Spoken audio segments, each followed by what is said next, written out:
So I just completed reading Superman The Oz Effect, published by DC Comics and written by Dan Jurgens. And this is a very intense story.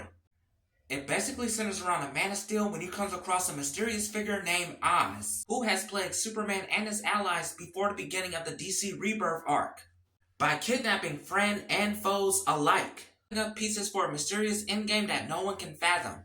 And now Oz wants Superman to leave Earth forever, and he will cause as much destruction as possible to make that happen.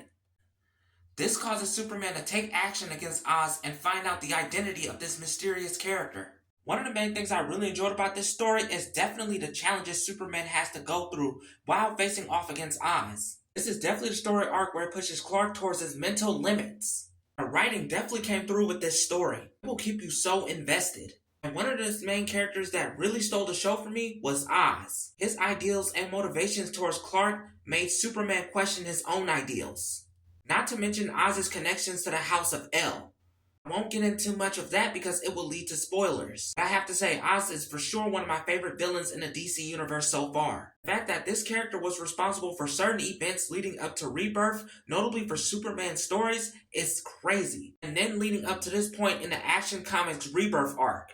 And after reading the story arc, I would love to see a DC animated feature based off this comic story.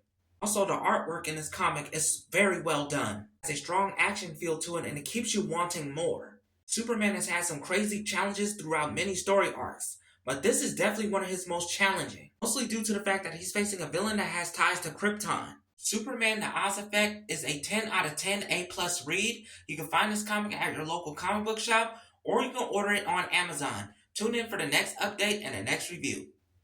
Peace out.